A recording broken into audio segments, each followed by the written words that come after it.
Parecía un día completamente normal para la ciudad de Durango. La mañana amaneció ligeramente nublada y con algo de precipitación. Sin embargo, conforme fue avanzando el día, el cielo se aclaró. Las imágenes tomadas de la plataforma webcamsdemexico.com, que tiene montadas cámaras tanto a un costado de la Plaza de Armas como en el Mirador de los Remedios, dan cuenta clara de ello. A las 16 horas, esta era la imagen panorámica que podía apreciarse del Valle del Guadiana. Un cielo seminublado, pero con largos periodos de sol. Una tarde más que disfrutable, pues. Sin embargo, después de eso las cosas cambiaron. El atardecer se fue oscureciendo poco a poco y prácticamente al ocaso, la capital se llenó de una lluvia que no pararía sino hasta varias horas después.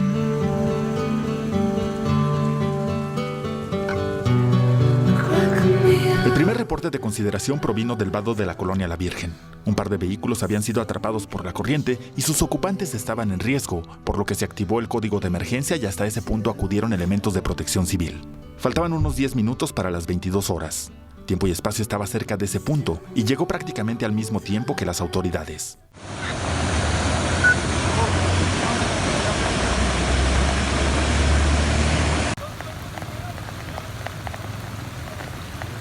De ahí, fueron rescatadas en los minutos siguientes 9 personas que desafiaron el paso vehicular cubierto por agua o que por falta de señales no se dieron cuenta de lo que tenían enfrente. Al final, la fortuna quiso que en ese sitio solo hubiera daños materiales.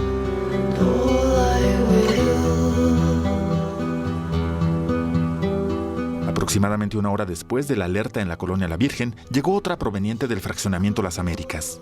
El colector que hace casi 2 décadas se concluyó para poner fin a las inundaciones de esa zona fue de nuevo insuficiente y media decena de vehículos sufrieron las consecuencias. Por fortuna en ese punto hubo, también, solo daños materiales, pero la alerta se hacía cada vez más grande. Eran alrededor de las 23 horas con 15 minutos. El siguiente punto del recorrido fue la central camionera, aledaña al fraccionamiento Las Américas, y construida en una especie de depresión que por segunda ocasión en el año quedó completamente invadida por agua.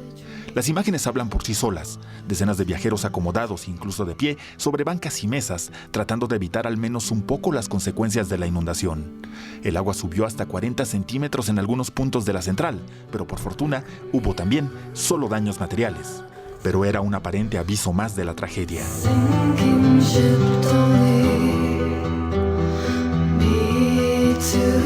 Eran las 0 horas con 20 minutos ya del viernes cuando Tiempo y Espacio recibió el reporte del intento de rescate de una persona que realizaban bomberos en el Puente Negro. El panorama era más que desolador en ese sitio.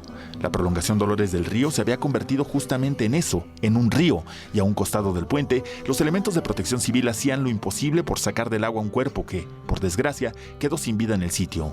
A las 0 horas con 35 minutos se declaró la primera muerte causada por las lluvias. Ya para entonces, había una emergencia en marcha. Ni siquiera fue necesario ir tan lejos para dimensionar la magnitud de lo que estaba ocurriendo. Las casas cercanas a ese punto, ubicado en Dolores del Río y Armando del Castillo, vieron subir el nivel del agua más de 1 metro y ahí mismo inició un rescate emergente. Ya para entonces se confirmaba el desbordamiento de la presa del Hielo y la realización de un operativo afectado, entre otras cosas, por la carencia de un mecanismo eficiente de comunicación, pues el sistema de radio se había caído y todo contacto se hacía a través de líneas telefónicas.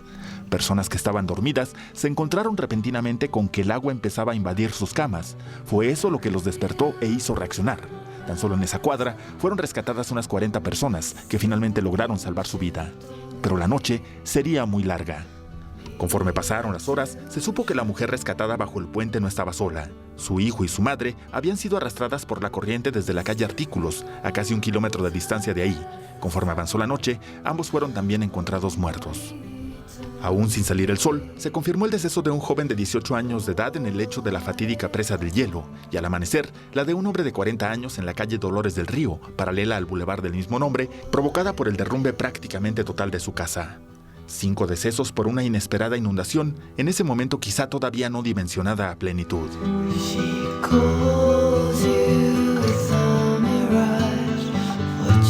Por la mañana, iniciaba el recuento de los daños y la atención inmediata. Escuelas afectadas, el hospital del IMSS completamente inundado en su primer nivel, casi 1,000 viviendas con daños estructurales, 24,000 familias con algún tipo de problema derivado de las precipitaciones y una necesidad que asciende a millones y millones de pesos. La emergencia ya pasó, pero como lo han dicho las autoridades, es tiempo de reconstrucción. Esa que, aun con todo el apoyo del mundo, implicará un largo proceso que para bien o para mal cambiará la vida de cientos de familias que se enfrentaron y se enfrentan a la crisis más dura de sus vidas, que implicará la sensación de atención a veces inequitativa, a veces plena y hasta inexistente, pero a la que muchos, incluso sin vínculos personales con alguno de los afectados, se han sumado de corazón, en una tragedia que por encima de todo nos ha dado muestras y claros ejemplos de una palabra que parecía olvidada: la solidaridad.